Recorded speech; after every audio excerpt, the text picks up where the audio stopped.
Selamat datang di Nusa Talk, Nusa Satu Pak Agus. Salam Salam kompak. salam kompak Pak. Tadi beliau agak bingung nih, kita kompak itu apa maksudnya ya. Kalau tos mungkin Pak ya lebih Tos. terkenal dan dikenal. Iya. Memang kalau kompak itu bahasa lokal Samarinda sih Pak. Kompak. Apa kabar Pak Agus? Alhamdulillah. Iya, sehat Pak ya. Alhamdulillah sehat. Alhamdulillah.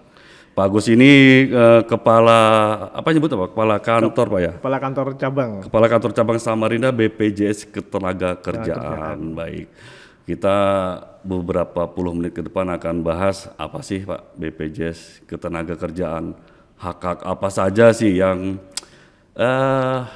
didapat oleh karyawan dan kewajiban apa yang dilakukan oleh para pemilik perusahaan. Tapi sebelum mungkin lebih dikenalkan personal Pak Agus nih siapa dan apa sih? Bang Denny. Denny ya Pak, benar Pak. Alhamdulillah, terima kasih Bang Denny. Ya.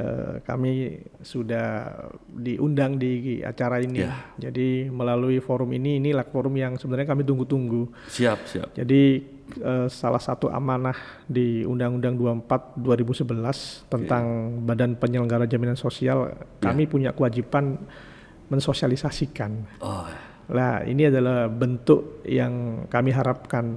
Kami banyak diundang dalam kegiatan-kegiatan sosialisasi seperti ini. Jadi kalau saya kebetulan baru 6 bulan ini bertugas di kantor cabang Samarinda ini. baru 6 bulan Pak ya? Jadi 18 tahun menghabiskan waktu di Jawa Timur. Jawa Timur. Dan sejak pertengahan tahun 2022 alhamdulillah berkesempatan untuk di Samarinda ini. Samarinda ini sendiri sebenarnya wilayah kerjanya dari kota Samarinda, kemudian membawai 2 kantor cabang perwakilan yaitu di Kutai Kertanegara dan ada di Kutai Barat. Dan satu lagi sebenarnya belum ada kantor perwakilan yaitu di Kabupaten Mahulu juga. Oh gitu.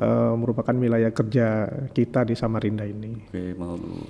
Jadi Mahulu langsung ke Samarinda jika ke Kuber yang terdekat ya. Oh gitu. Tapi itu masih di bawah dari wilayah Samarinda. Wilayah Samarinda. Itu sebutnya kantor wilayah Samarinda atau Kaltim?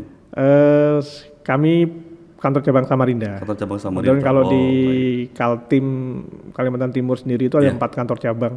Oh, gitu. Jadi ada di Balikpapan, ada di Samarinda, ada di Bontang dan ada di Bero. Nah kebetulan karena Samarinda ini berada di ibu kota provinsi, makanya yang sering berinteraksi dengan pemerintah provinsi pun juga ditugaskan kami yang di Samarinda ini. Oh gitu.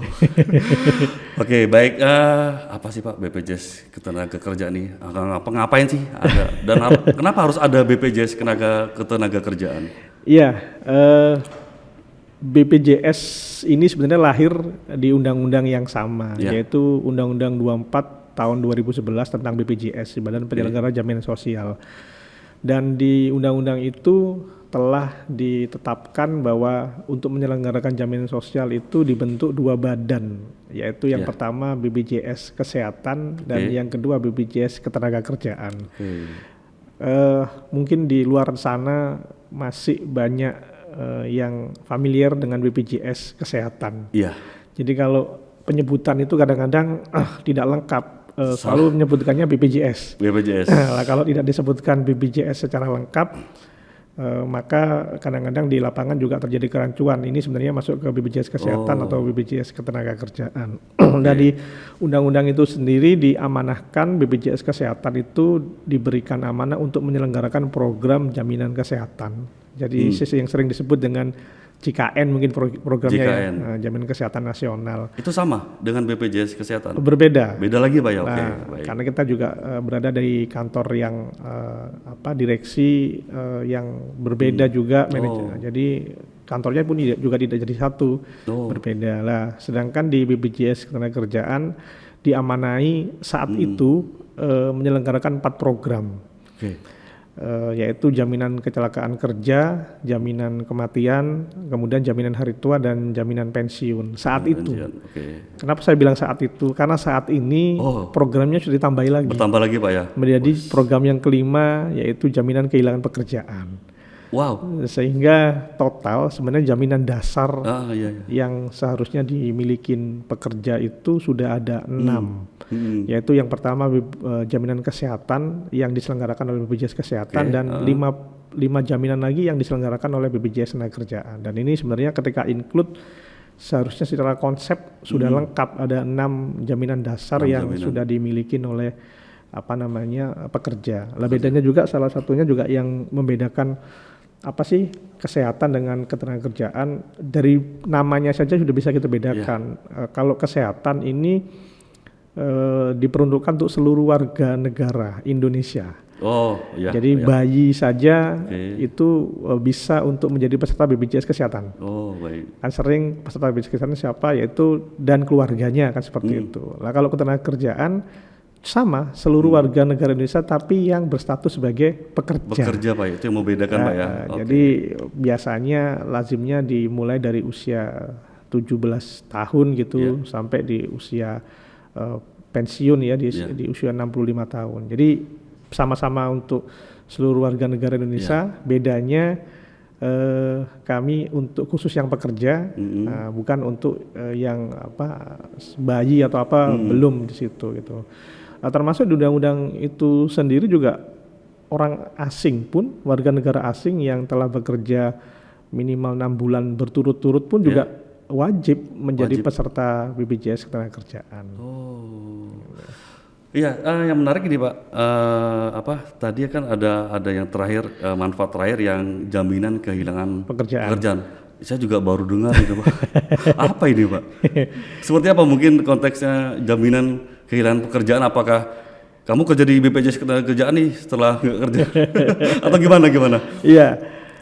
Iya, jaminan kehilangan pekerjaan itu diamanahkan melalui peraturan pemerintah nomor 37 tahun 2021. Baru Pak ya? Baru.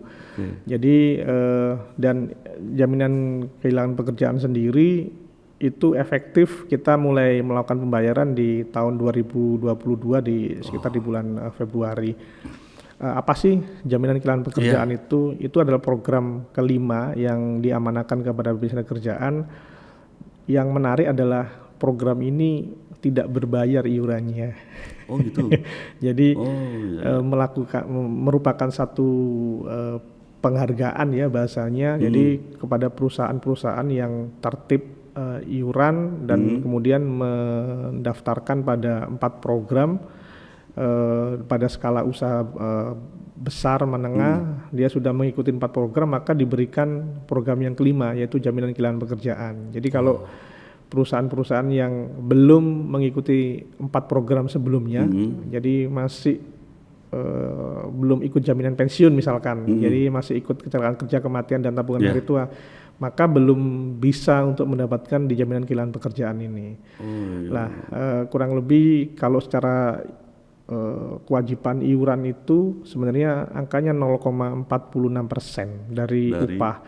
Tapi itu tidak dibebankan lagi kepada perusahaan karena sebagian iuran itu diambilkan dari rekomposisi iuran program kecelakaan kerja dan kematian, dan sebagian lagi dibayar oleh pemerintah pusat sebenarnya gitu. Subsidi jatuhnya atau gimana? Iya, jadi dibayarkan memang oleh pemerintah pusat. Ada anggaran sendiri ya. Nah, kemanfaatannya sendiri adalah di jaminan kehilangan pekerjaan adalah ya selama ini banyak ya kita dengar orang-orang ter-PHK dan lain-lain itu setelah PHK rame karena banyak case pesangon dan lain-lain gitu. Lah, program ini diciptakan bagaimana teman-teman yang ter-PHK itu bisa mendapat kemanfaatan, yaitu mendapatkan gaji selama 6 bulan. 6 bulan Pak ya. 6 bulan BPJS Ketenagakerjaan berkewajiban untuk memberikan meneruskan penghasilan mereka selama PHK selama 6 bulan, yang angkanya itu di 3 bulan pertama itu 45% dari upah yang dilaporkan terakhir, dan di 3 bulan kedua sebesar 25%. Dan program ini akan terus kami bayarkan selama 6 bulan. Atau bisa kurang dari itu kalau tiba-tiba yang bersangkutan sudah bekerja kembali. Oh gitu. Ya, jadi kami terima kasih nih. Mungkin banyak di luar sana yang belum mengetahui kalau ternyata kalau sudah ikut 4 program kemudian mengalami risiko PHK, segera mengurus. Oh gitu. Karena program ini ada batas waktunya. Batas waktu itu pengajuan maksudnya. Pengajuan, ya. Jadi maksimal 3 bulan setelah tanggal ter-PHK. Jadi kalau di PHK misalkan hari ini, jadi maksimal sampai dengan 3 bulan ke depan. Kalau belum melapor berarti nanti tidak bisa mendapatkan hak yang 6 bulan penghasilan tersebut. Jaminan kehilangan pekerjaan. Oh gitu, baik. Oke, sekarang bicara soal tadi hak pekerja sudah kita tahu. Nah, kemudian kewajiban perusahaan ini apakah kita bicara BPJS Ketenagakerjaan ini apakah hanya untuk swasta kah atau perusahaan pun bisa atau wajib atau gimana Pak aturannya? Iya, jadi memang kami ini kan BPJS itu transformasi bunyinya. Jadi dulu kalau sering dikenal kami ini jam sostek. Jam sostek. Jadi kalau kenal familiar dengan kata-kata jam sostek. Jam sostek itu mungkin sering dikenal menyelenggarakan program bagi buruh-buruh pabrik, bagi perusahaan-perusahaan seperti itu. Lah semenjak jadi BPJS sejak tahun 2014 tersebut transformasi, kami diberikan amanah yang lebih luas, yaitu kami tidak hanya untuk memberikan perlindungan pada pekerja formal, tapi kita juga diamanai untuk memberikan perlindungan kepada pekerja informal. Lah, sedangkan kita tahu sekarang sejak 98 terjadi krisis itu banyak sekali kan sektor informal yang lebih tahan dan banyak orang-orang yang tidak bekerja di formal tapi menguatkan di sektor informal dan itu juga menjadi bagian yang harus mendapatkan program BPJS Ketenagakerjaan ini. Nah itu yang kalau ditanya untuk siapa? Untuk semua warga negara Indonesia, baik yang dia berstatus formal ataupun informal. Hanya saja yang dikecualikan khusus ASN TNI Polri saja yang dikecualikan karena negara sudah menunjuk badan penyelenggara yaitu melalui mungkin PT Taspen dan PT Asabri untuk menyelenggarakan jaminan sosial ketenagakerjaan bagi ASN, TNI dan Polri. Di luar itu semua wajib untuk bisa bergabung di program jaminan sosial ketenagakerjaan. Nah, berbicara masalah kewajiban, kalau dia bekerja di sektor formal, maka kewajiban itu turun atau jatuhnya kepada pemberi kerja. Jadi secara kolektif bukan karyawan yang mendaftar ke kita sebenarnya, yaitu cukup perusahaan yang mendaftarkan ke kami dan wajib mendaftarkan seluruh karyawannya, baik yang bekerja itu ya yang statusnya karyawan kontrak harian ataupun karyawan tetap. Dan semua status harus masuk gitu. Dan tidak ada masa berapa bulan dia harus didaftarkan, jadi 0 hari sejak dia bergabung di perusahaan tersebut, maka dia sudah harus dilindungi di program jaminan kecelakaan kerja, jaminan kematian, hari tua atau pensiun sesuai dengan skala usaha perusahaannya. Gitu. Seperti itu. Kalau kembali soal aturan Pak, ada sanksi nggak sih Pak buat pemberi kerja yang sudah karyawannya bertahun-tahun itu nggak dikasih BPJS. Jadi sanksi itu telah diatur juga di undang-undang, di Undang-Undang 24 telah diatur berkaitan dengan penegakan sanksi. Sanksi itu di kami ada 2, yaitu sanksi berupa sanksi administratif dan sanksi pidana. Nah, jadi bagi pidana bagi perusahaan-perusahaan sesuai dengan pelanggaran kepatuhannya itu bisa diusulkan untuk di antara 2 sanksi tersebut, yaitu sanksi administratif. Sanksi administratif adalah tidak mendapatkan pelayanan publik tertentu. Jadi kami dalam hal ini bekerja sama dengan pemerintah daerah, mungkin dengan dinas atau institusi yang membidangi tentang izin. Kami mengusulkan untuk melakukan proses pencabutan izin seperti itu. Termasuk kami juga dalam proses untuk banyak kan sekarang tahu bahwa ngurus SIM, ngurus tanah harus wajib jual beli, harus wajib BPJS seperti itu. Itu juga bagian yang sudah diatur sebenarnya di undang-undang tersebut berkaitan dengan sanksi administratif. Kemudian sanksi yang kedua, sanksi pidana, yaitu pelanggaran ketika ada dana dari pekerja yang telah dihimpun tidak disetorkan kepada kami, itu masuk dalam kategori penggelapan, dan itu pengusaha pemberi kerja bisa dilaporkan dalam bentuk sanksi pidana yang Pidana ya. hukuman ancaman pidananya yaitu 8 miliar 1 tahun kurungan seperti itu. Besar juga ternyata ya Pak ya. Sanksi pidananya ya Pak. Iya. Ya, berarti ini ya kemungkinan Pak, yang tadi para pemberi kerja yang tidak memfasilitasi BPJS Ketenagakerjaannya kepada karyawan ini, apakah mereka nggak mau atau nggak tahu? Iya, menarik Bang Denny. Kami selalu berpikir positif ya. Ya, jadi saya rasa dengan sudah sampai di level kemanfaatan yang diberikan oleh pemerintah yang sudah di level ini, saya yakin bahwa beberapa perusahaan yang masih juga belum mendaftarkan seluruh karyawannya itu masuk dalam kategori mungkin belum tahu manfaat. Belum tahu. Gitu loh. Siap, jadi siap.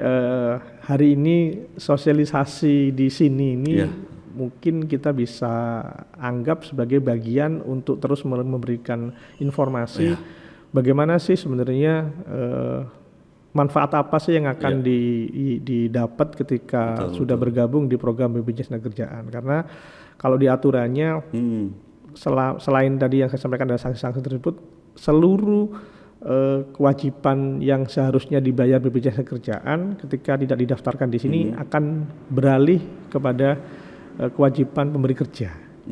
Jadi ketika ada yang mengalami risiko meninggal belum terdaftar di kami, maka biasanya petugas dari pengawas ketenagakerjaan akan menetapkan besaran rupiah yang harus dibayar oleh pemberi kerja dikarenakan yang bersangkutan belum didaftarkan pada program BPJS Ketenagakerjaan, sehingga nilai itu yang harus dibayar oleh pemberi kerja seperti itu.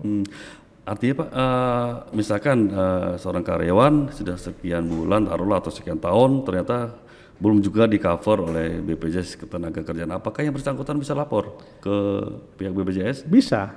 Jadi alhamdulillah sampai dengan saat ini kami juga sudah memiliki aplikasi ya. Oh ada.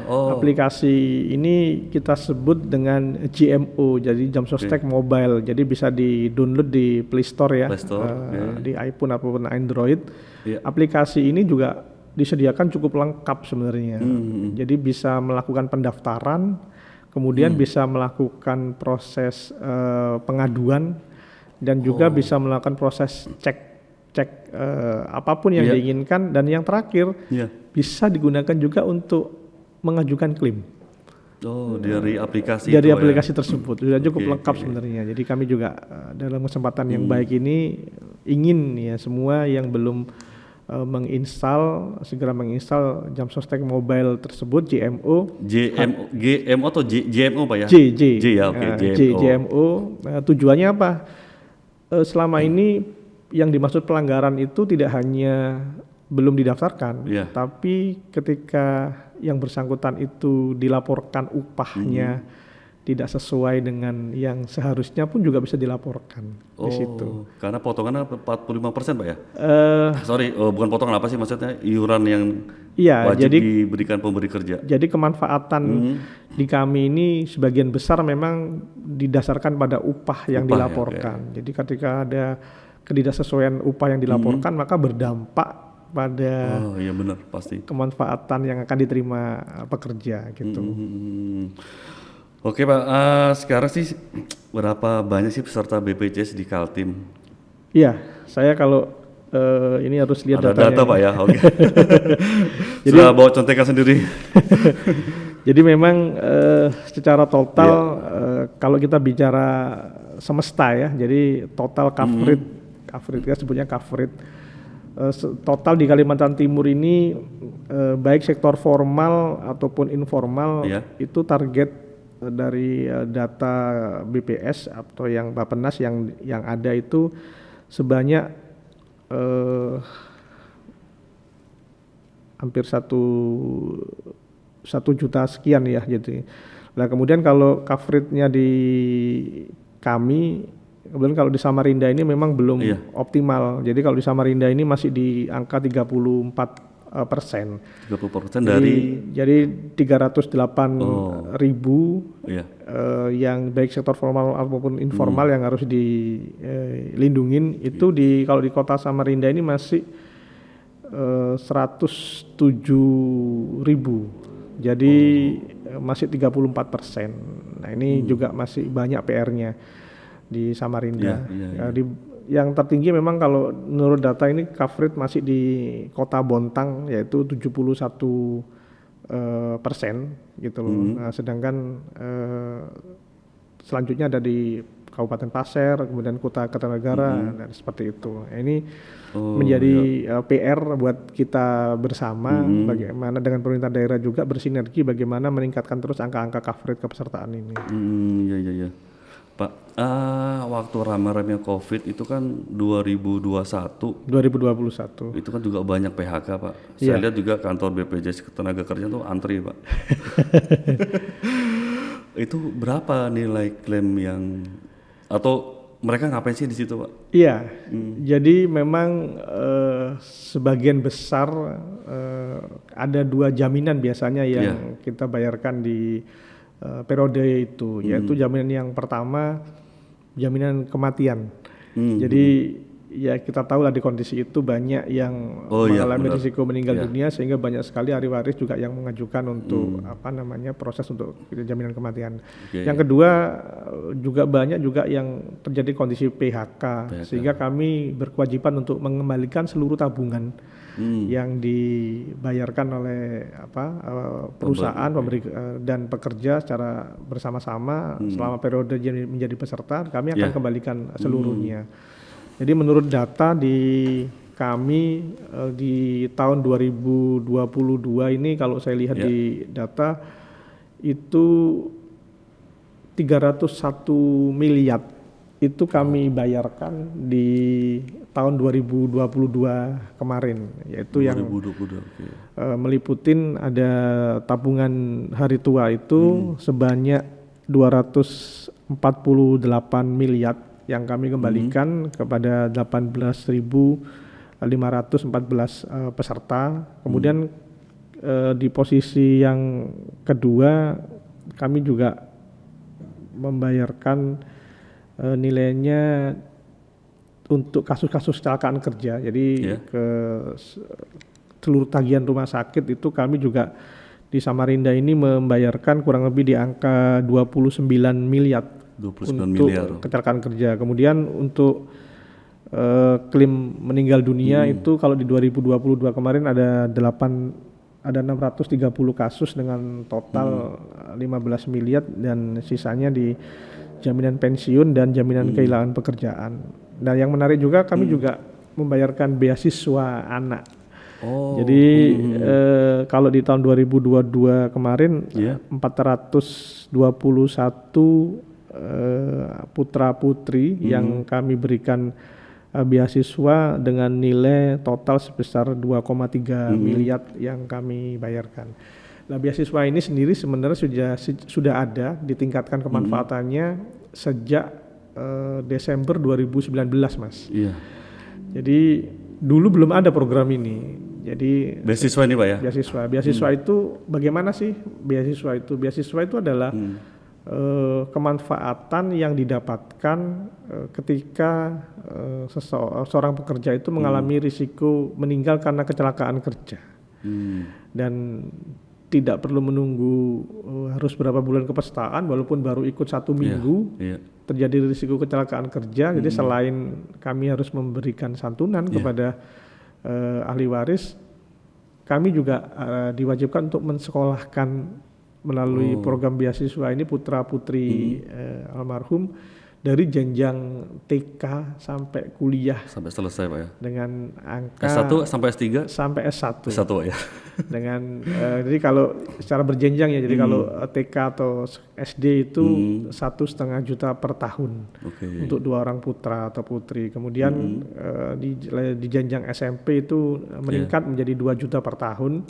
Kemudian ketika di jenjang SMA meningkat lagi menjadi 3 juta per tahun, dan yang terakhir ketika dia S1 Iya. 12 juta per tahun 12 juta per itu tahun. diberikan.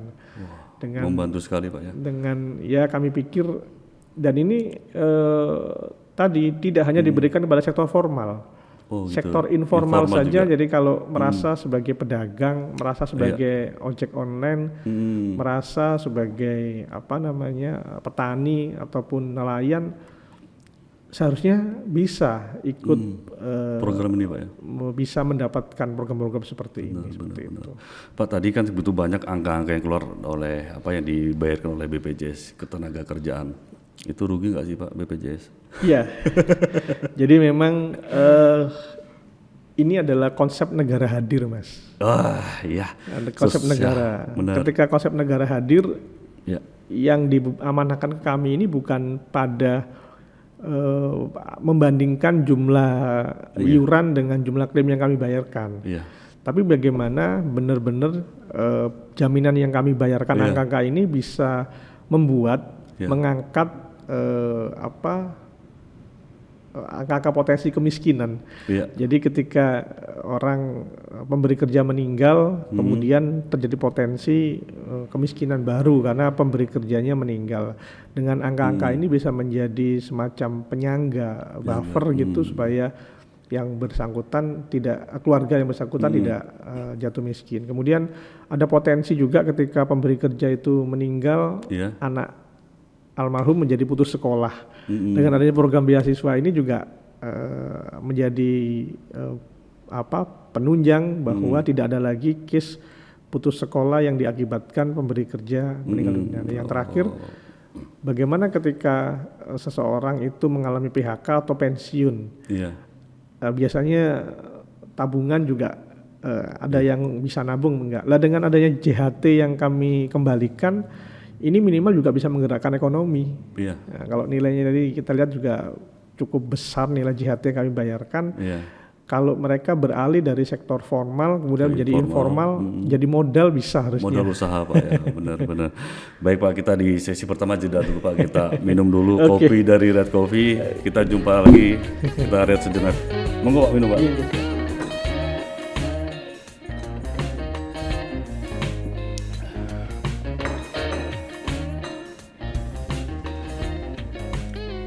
Mantap. Ngopi sih Pak.